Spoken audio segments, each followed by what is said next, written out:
Well, good afternoon, everybody.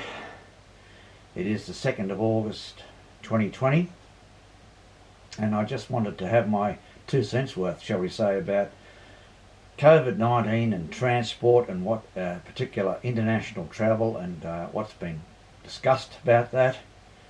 And sorry to have to throw a spanner in the works on some of this, but I got some other thoughts that I wanted to put down, as it were.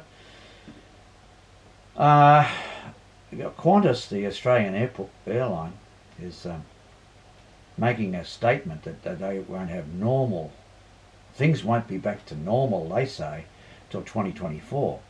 How they know that, I have no idea, because there's no cure, there's no vaccine, and on the subject of vaccines, I'm very cautious of it. I'm not an anti-vaxxer as such, but I would say it's got to be proven beyond a shadow of a doubt to not only work, but it's got to be safe. And the Russians have got one right now, and I wouldn't touch that, by the way, because they're saying, well, we're going to issue it to humans now. We'll have human trials, by the way, as we go. Oh, great. So that in 2 or 3 months' time they say, it's no good for this type of person or that type of person, and they die. They're not worrying about it, but we in the West, shall we say, are worried about it. We've got to get it right. And on a personal note, I'd think anything around 3 to 5 months after it's issued, after it's been widely spread throughout Australia, would I ever consider it. Probably I'm more interested and more hoping for an actual cure, that is to say antibiotics of sorts that, if you collapse and you go to hospital and they put it in the drip and you get better in a couple of days, great. Otherwise, you've got it, okay, test, you've got it, take this for 5 days. By the 3rd day you'll be really feeling well, continue right for the 5 days, and we all know what these antibiotics are like. You get a 5-day course. Well, that is fantastic if that happens. So as I was saying, on transport, Victoria is in a bad situation. They may have to stop there or greatly reduce their trams, trains, buses, whatever.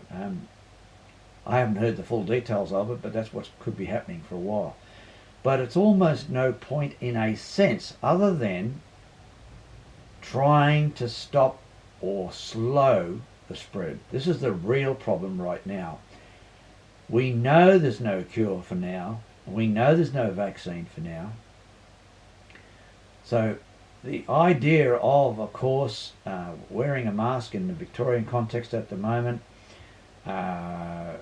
using sanitizer, trying to keep social distance and all that sort of thing is, of course, wise to do.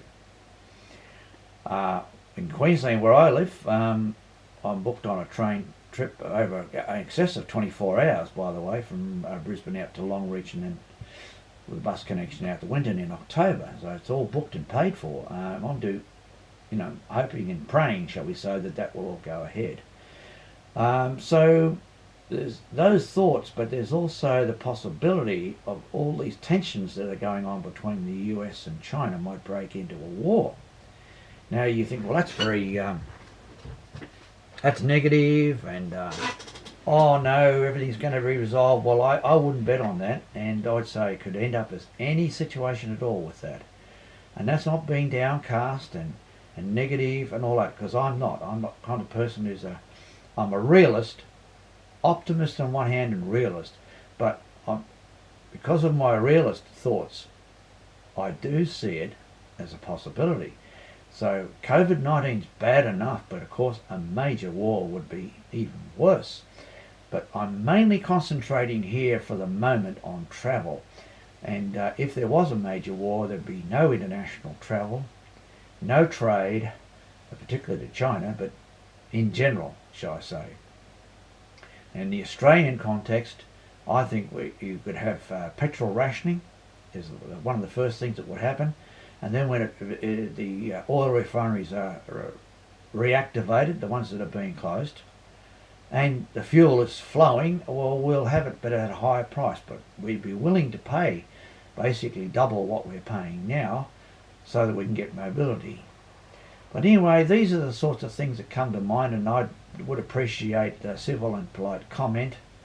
And I just thought I'd give you my thoughts on the subject, and let's by all means have discussion and see what comes out of all of that, because I just thought I'd give my viewpoints on this, and let's, as I say, wait and see how things develop in the coming months, or even let's say the next year or two, before we can understand how the future will be in relation to this problem. It is a genuine problem, a genuine serious problem, and it's no use saying, well, you got 1,500 people a year dying from the flu in Australia. That is true.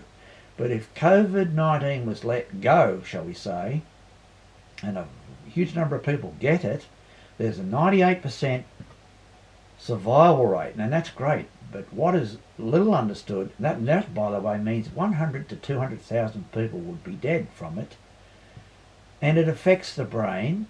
They've discovered it affects the blood and other organs, so you get all kinds of problems flowing from it. It's not just respiratory. You haven't just got a lung full of liquid and you can't breathe and all that. The Prime Minister of Britain had that, and he nearly died, Boris Johnson.